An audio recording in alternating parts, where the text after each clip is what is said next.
Haleluya. Shalom saudara, selamat malam. Apa kabar saudara hari ini? Kita bersyukur buat kebaikan Tuhan. Kita bisa berjumpa kembali dalam program Daily Devotion.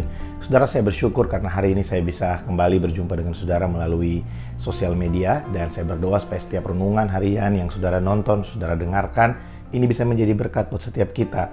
Saudara, kita sedang ada dalam pembahasan mengenai Roh Kudus yang bekerja, berkarya dalam kehidupan saya dan saudara sebagai orang percaya yang menerima Yesus sebagai Tuhan dan Juru Selamat dalam kehidupan kita. Nah, malam hari ini kita akan meneruskan pembahasan kita, dan sebelum kita mulai, mari sama-sama kita berdoa. Kami bersyukur Tuhan buat hari ini, terima kasih buat kasih setia Tuhan, terima kasih buat hari yang baru.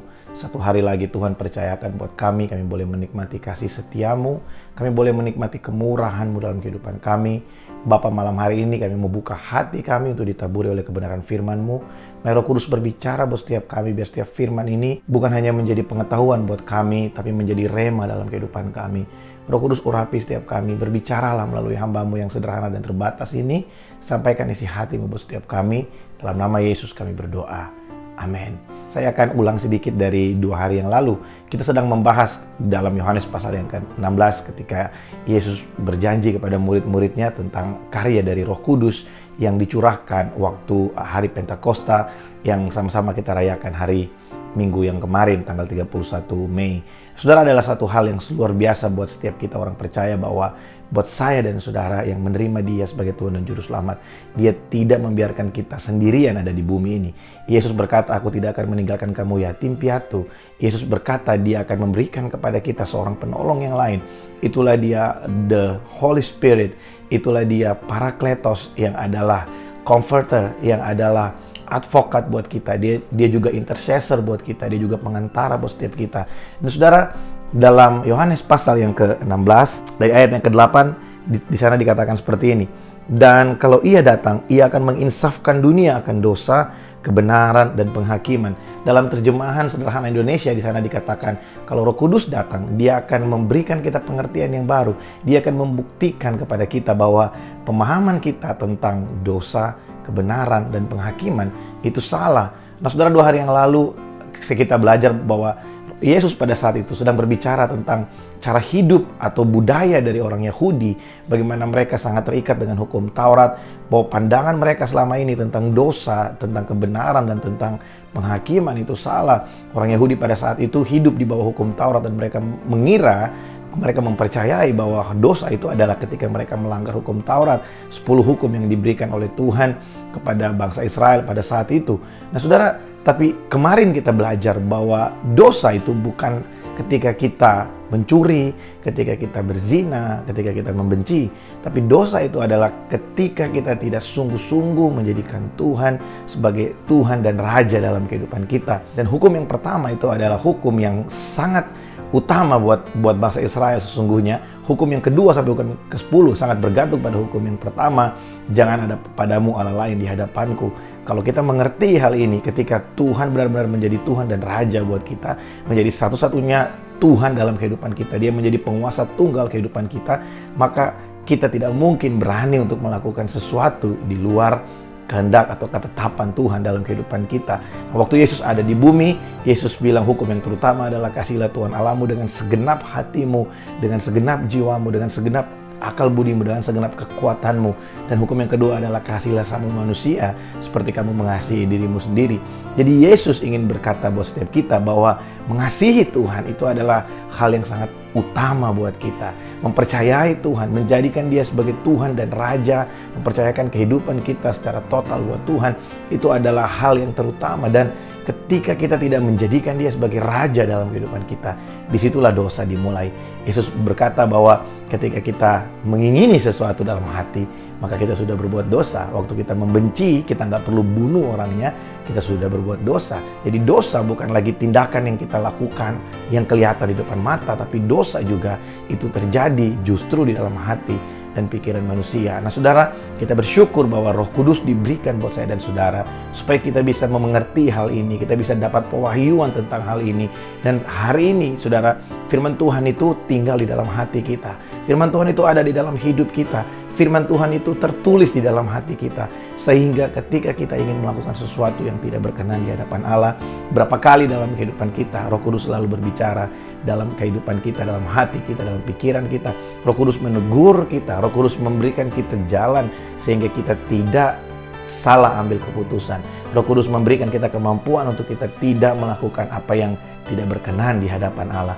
Nah, saudara, hari ini kita akan melihat sama-sama dari ayat yang ke-10, saudara. Di sana dikatakan begini, dari Yohanes pasal yang ke-16, akan kebenaran karena aku pergi kepada Bapa dan kamu tidak melihat aku lagi.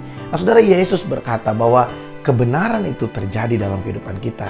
Bukan karena kita yang membuat diri kita menjadi benar, bukan karena perbuatan-perbuatan kita. Nah, saudara, dalam ayat ini Yesus berkata bahwa kita akan mengerti kebenaran, bahwa kita dibenarkan ini karena Yesus telah pergi kepada Bapa. Dia menjadi jalan buat kita. Dia bukakan jalan buat kita. Dia menjadi perantara buat kita.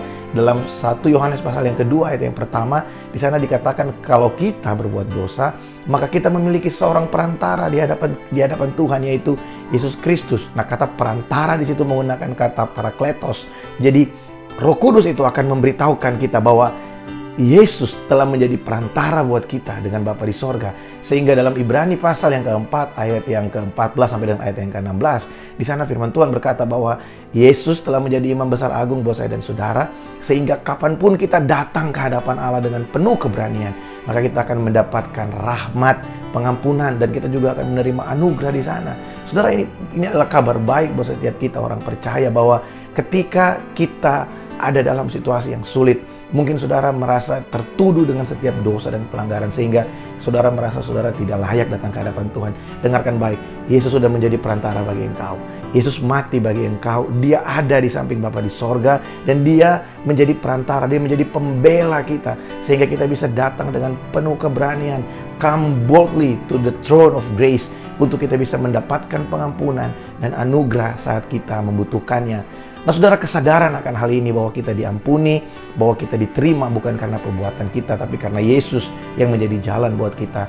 Kesadaran akan hal ini harusnya membuat kita menjadi orang yang rendah hati dan kita tidak sombong dengan apa yang kita terima, tapi kita membagikan kebaikan Tuhan, anugerah Tuhan, pengampunan itu kepada orang lain.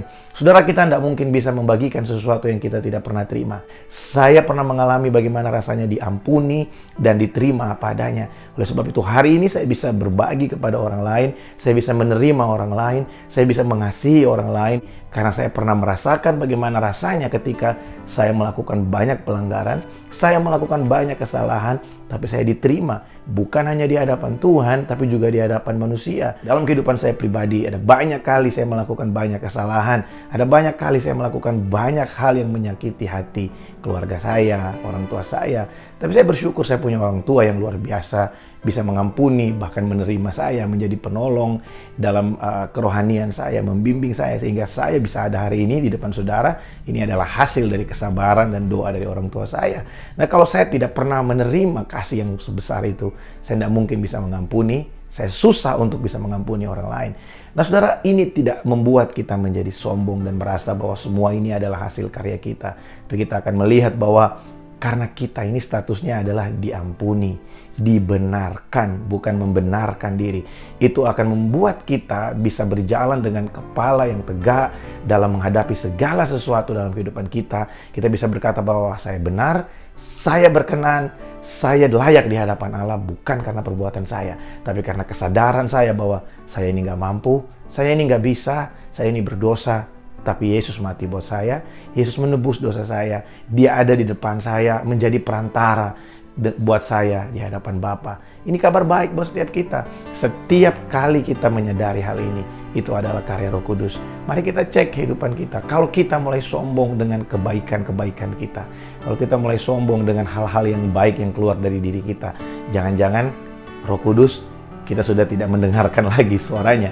Kita malah mendengarkan kemanusiaan kita malah mendengarkan ego kita, kesombongan kita. Dan biar hari ini kita sadar bahwa hey, kita ini hanya dibenarkan, kita ini hanya diampuni.